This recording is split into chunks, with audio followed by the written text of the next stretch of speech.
पिछले साल मैं दो प्रोस्पेक्टिव क्लाइंट से बात करा था रिगार्डिंग ऑडिट। दोनों का ही ऑडिट मैं फर्स्ट टाइम करा था, तो दोनों मेरे लिए इनिशियल ऑडिट एंगेजमेंट्स थे। तो काफी महीनों तक दोनों प्रोस्पेक्टिव क्लाइंट से काफी डिस्कशन चलता रहा एंड फाइनली सब डन हो गया। इनमें से एक क्लाइंट एक कंपनी थी, घोटाला कंपनी। इनका सीन ये था कि पिछले साल इन्हें किसी और से ऑडिट करवाया हुआ था एंड इस साल मैं करा था। जब भी आप किसी क्लाइंट का फर्स्ट टाइम ऑडिट करते हो तो हमारी रिस्पॉन्सिबिलिटी तो करंट ईयर की होती है, बट प्रॉब्लम ये होती है कि जो इस साल के ओपनिंग बैलेंसेस आ रहे हैं बुक्स में वो पिछले साल के क्लोजिंग रहे होंगे। तो मेरी रिस्पॉन्सिबिलिटी पिछले साल के क्लोजिंग के ऊपर तो नहीं है, बट प्रॉब्लम ये है कि अगर ओपनिंग बैलेंसेस में कोई गड़बड़ निकलती है तो भाई इस साल के मेरे फिगर्स भी गड़बड़ हो सकते हैं, मेरे करंट ईयर के प्रॉफिट में गड़बड़ हो सकती है, या उसके वजह से मेरा इस साल का क्लोजिंग बैलेंस खराब हो जाएगा। तो इसीलिए एज एन ऑडिटर जब मेरी इनिशियल ऑडिट एंगेजमेंट होती है तो उस टाइम पे मुझे ओपनिंग बैलेंसेस पे भी ध्यान देना पड़ता है। सो मैं जब इस कंपनी से डील करा था तो मैंने उस कंसर्न पर्सन जो अकाउंट्स का बंदा था उसको बोला कि भाई सबसे पहले तो तुम मुझे पिछले साल की फाइनेंशियल स्टेटमेंट्स दो।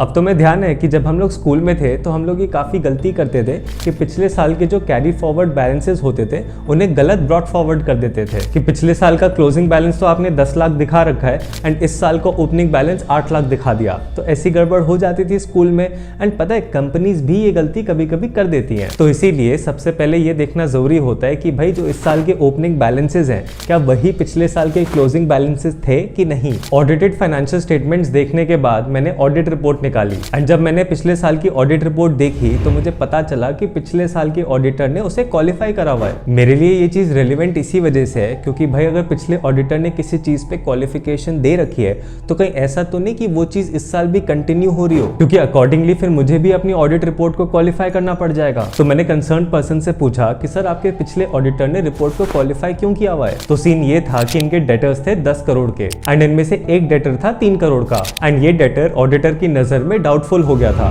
तो ऑडिटर ये चाहता था कि कंपनी इसका प्रोविजन बना ले, provision for doubtful debt. But company के पर्सपेक्टिव में कंपनी बहुत ज्यादा कॉन्फिडेंट थी कि सर इससे पैसे मिल जाएंगे एंड प्रोविजन बनाने की जरूरत नहीं है एंड इस वजह से उन लोगों ने प्रोविजन नहीं बनाया एंड फाइनली फिर ऑडिटर ने रिपोर्ट को क्वालिफाई कर दिया कि एक्चुअली ये 10 करोड़ के नहीं बट 7 करोड़ के होने चाहिए थे। अब यहाँ पे मेरे लिए एज एन ऑडिटर दो पॉसिबिलिटीज है, या तो मैं वेट करूं कि हो सकता है इस साल उससे पैसा आ जाए तो फिर वो क्वालिफिकेशन वाली बात ही खत्म हो गई, फिर तो मैं क्यों क्वालिफाई करूंगा इस मैटर पे। एंड अगर इस साल पैसा नहीं आता तो फिर मैं भी अकॉर्डिंगली अपनी रिपोर्ट को क्वालिफाई कर दूंगा क्योंकि ऑलरेडी जो एग्जिस्टिंग क्वालिफिकेशन चल रही है वो अभी तक रिजॉल्व ही नहीं हुई है। सो फाइनली फिर मैंने ये डिसाइड किया कि ठीक है मैं इस साल रुकता हूँ, एक बार देखता हूँ कि पैसे आते हैं कि नहीं आते, और अगर नहीं आए एंड तक तो फिर मैं भी इसको क्वालिफाई कर दूंगा। अब बात करते हैं मेरे दूसरे क्लाइंट की। तो ये एक पार्टनरशिप फर्म थी, हम साथ साथ हैं एंड इनका सीन ये था कि इनका टर्नओवर अभी तक 1 करोड़ से ऊपर नहीं निकला था, तो इसलिए ये लोग ऑडिट नहीं कराते थे, बट अब इनका 1 करोड़ से ऊपर निकल गया तो अब सेक्शन 44 AB के हिसाब से इन्हें ऑडिट कराना पड़ेगा। तो इनकी जो पिछली फाइनेंशियल स्टेटमेंट्स हैं वो ऑडिट अभी तक नहीं हुई हैं। अब मेरे लिए एज एन ऑडिटर ये मुसीबत हो गई क्योंकि भाई पिछली जो फाइनेंशियल स्टेटमेंट्स हैं वो ऑडिट ही नहीं हुई हैं। अब जब घोटाला कंपनी मेरे पास आई थी ऑडिट कराने के लिए तो उनका तो पिछले साल ऑडिट हुआ था ना,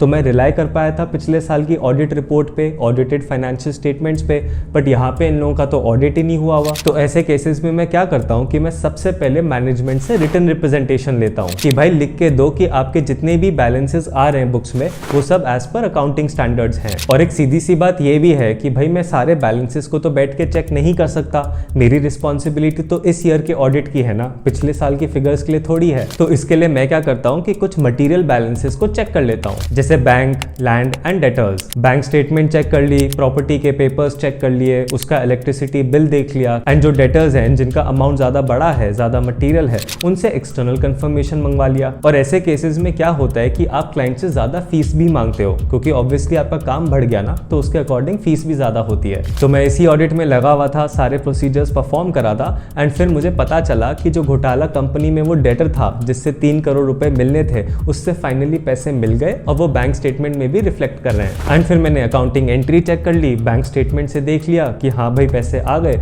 तो वो फिर मॉडिफिकेशन खत्म ही हो गई। तो ये जो इनिशियल ऑडिट एंगेजमेंट्स होती हैं इनमें आपको ज्यादा ध्यान रखना पड़ता है as compare to other audit assignments, क्योंकि पिछले साल का ऑडिट आपने तो नहीं करा हुआ तो आप कभी श्योर नहीं हो सकते ना कि वो जो बैलेंसेस आ रहे हैं वो सही हैं या गलत हैं। सो आई होप तुम्हें इस कहानी के थ्रू ये समझ आया हो कि क्या ऑडिट प्रोसीजर्स होते हैं कि जब क्लाइंट का ऑडिट किसी और ने किया था या फिर पिछले साल उसका ऑडिट हुआ ही ना हो। बाकी मैं मिलता रहूंगा आपको इसी चैनल पे एवरी थर्सडे एंड संडे।